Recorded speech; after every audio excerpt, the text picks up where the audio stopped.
asalaamaaleykum wa rahmatullahi wa barakaatuhu.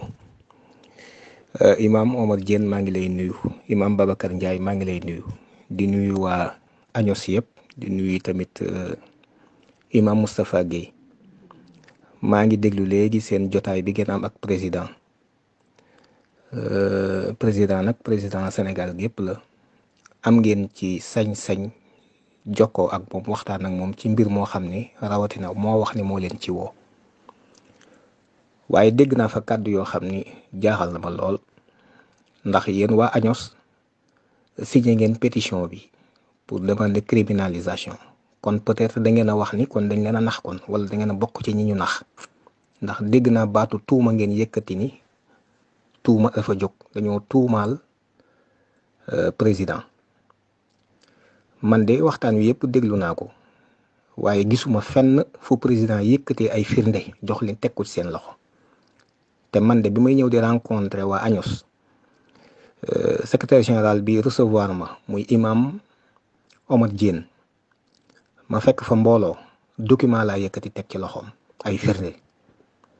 li ñuy wax ñu làmbatu ko te président moom xam na ni li ñuy wax làmbatu ko yéen lañ nar a jël nag def leen ñayu xare yu ñuy xeexal lislaam loolu nag man maa ngi leen di déglu ndax dégg naa ci seen biir wax ngeen wax ni mbokk yi ko yëkkati it da ngeen waxtaan ak ñun jotaay boobu rek laay xaar danañu jaral it ñu fay presse bépp ñu ñëw fekke ko ba xam yéen lan ngeen di teg suñuy loxo ñun li ñu wax lu simple la am na détail yoo xam nag ñun duñ ci dugg ndax amuñu jot gi te it sunu dayoo ëpp na loolu waaye li ñu wax mooy dafa am agenda international boo xam ne moom président sax reconnaître na ko ci biir waxam ngir jëm ci daganal mbirum góor jigéen ngir bëgg maye góor ak jigéen ak jigéen bëgg lañ wax defaguñ ko Sénégal ak seegu fi loolu xam nañ ko maanaam góor ak góor takkante fi jigéen ak jigéen takkante fi moom amagu fi waaye ci lañ jëm li ñu wax nag mooy article alinéa 3 boobu nekk ci article 319 bu code pénal bi acte contre nature wax nañ leen yéen ci boppam te kat wax dëgg yàlla bu ñu leen indilee xibaar war ngeen koo saytu ni ba ko koy def 66 booba acte contre nature mooy lépp lu safaanoog li ñu xam rek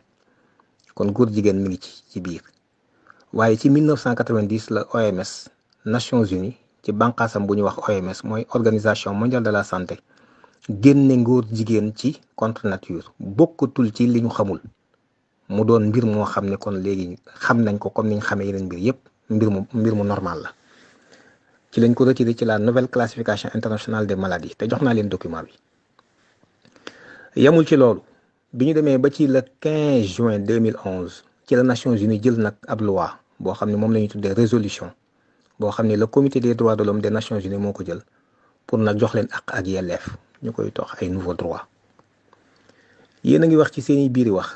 naan ci référendum bi loolu mënoon ngeen a bàyyi président waxal ko boppam. waaye yéen waru leen a xuus ci mbirum politique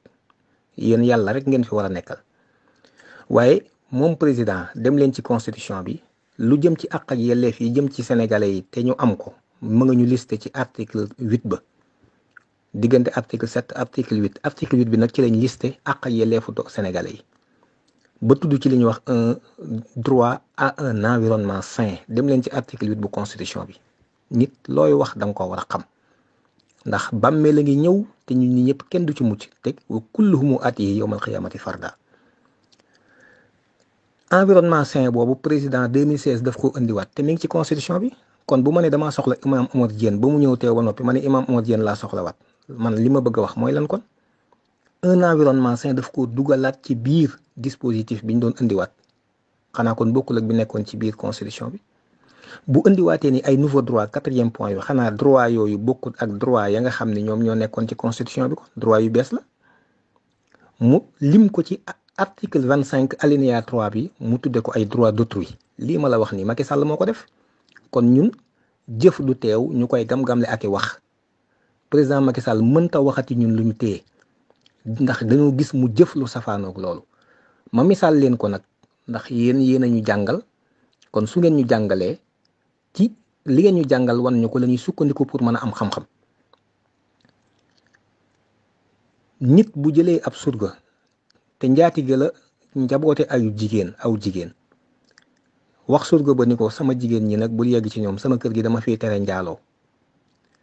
ñu dem ba yàgg mu fekk leen ci biir néeg ba fekk ko ci benn doomam bu jigéen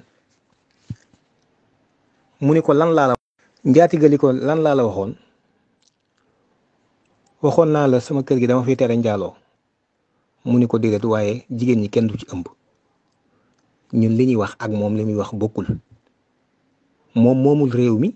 te it réew mi kenn tënku ko ci ak nekkam laata muy gane àdduna ak man mii laata may gane àdduna réew mi amoon na dañ fiy jóge incha allahu rabbi bàyyi réew mi muy dox kon réew mi kenn mënu koo tënk ci nekkum nit ak kàdduy nit réew mi ay loi moo ko tënk te moom kàddoom du loi ba la mu cay wax ñu ne koy téye naan wax na ci nangam déedéet li muy wax kañ bu fekkente ni lu wér la te nawloo na askan wi nawloo na kilifa yi diine yi nga xam ne signé nañ ko di vrai ay kilifa ñooña kon kañ li ko askan wi sàkku na ko def lan moo fi indi fi mu nekk nii jaaxleem gi mu jaaxle mbaa du daa jël avance boo xam ne mënu cee dellu ginnaaw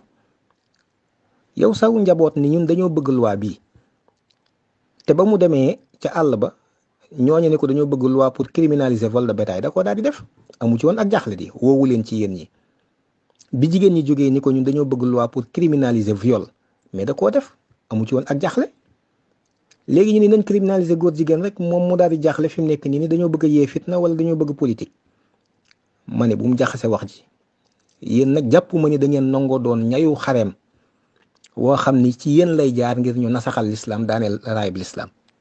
maa ngi am kontante lool ci lenn ci lu ma dégg ci kàddu imam Moustapha Gueye mu wax ni lu yàlla bañ la kon képp ku gëm yàlla it da nga koy bañ man de jàpp naa ni loolu mooy li war a am ñun nag sunu dund kenn rek kay doon suñu kilifa muy yàlla moom dong la ñu bàyyi xel yi tamit te xam na ni incha allahu rabbi léegi ñu dem ci biir bàmmeel kon réew mi ëpp na Senghor ëpp na Abdou Diouf ëpp na Abdoulaye Wade ëpp na Macky Sall te yéen am ngeen cër yoo xam ne yàlla leen ko jox Macky Sall joxu leen ko bari na ci yéen ñoo xam ni ba ñuy nekk imam booba mi ngi jàng kon nag jàpp naa ni suy wax ak yéen ci mbir mii d'abord du yéen la ci waroon a waxal ndax bu dee kilifay diine yi du yéen ay kilifay diine réew mi xam na fi sëñ Babacar Sy Mansour nekk te sëñ Babacar Sy Mansour interpellé na leen ci directement gàmmu 2019 tontu wuñ ko sëñ Mountakha bërki démb waxlu na ci kon bu bëggoon a wax ak moom day dem ci sëñ Mountakha ni ñu yéen waa ànd sàmm jikko yi nañ daje ci kanamu sëñ Mountakha wala nañ daje ci kanamu sëñ Babacar Sy Mansour wala nañ daje ci kanamu sëñ Mouhamadou Mahi Niass wala sëñ Cheikh Ahmed Tidiane Niass wala Cheikh Albekaay wala sëñ Mouniru Njegéen wala sëñ Assane Seck bu Cenaba wala xalif général des Layènes wala kenn ci xalifa yi nañ fa daje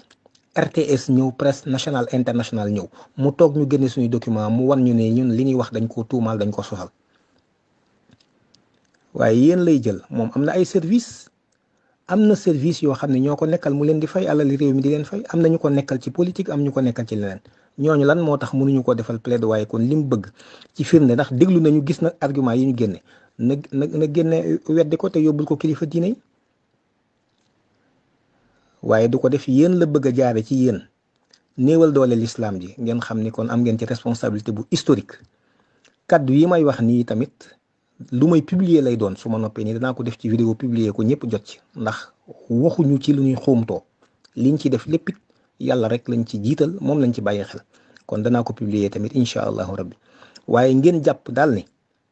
man maa ngi teewlu fi mu ne dañoo nekk ci tournée waaye maa ngi teewlu suba bu ngeen ñu woowoon man damay dëppaat wëlbatiku ndax seen jataay boobu yàkkamti naa ko lool ginnaaw yéen a war a leeralaat nit ñi ndax da ngeen a jàpp ni dañoo tuumal te dañuy manipuler nit ñi man maa ngi xaar ngeen woo ma pour wane manipulation bi fan la nekk ndax jàpp naa ne lu ngeen wax rek dëgg la war a doon jërë ngeen jëf wasalaam. Et nous, Association des imams et oulémas du Sénégal, vraiment, nous le soutenons, n'est-ce pas, surtout sur les futures échéances électorales, n'est-ce pas, notamment les élections locales. Nous le soutenons vivement, n'est-ce pas, pour que, Inch'Allah, Allah subhanahu wa ta'ala lui accorde une réussite parfaite, Inch'Allah, une bonne victoire. Oui, nous vraiment, nous le soutenons parce que c'est un travailleur, c'est un homme très engagé, n'est-ce pas, un homme vraiment très calme, très discipliné, très disponible, comme je l'ai dit tantôt, qui a beaucoup servi l'État, n'est-ce pas. et qui a fait un travail remarquable à la tête, n'est-ce pas, du ministère de la Santé.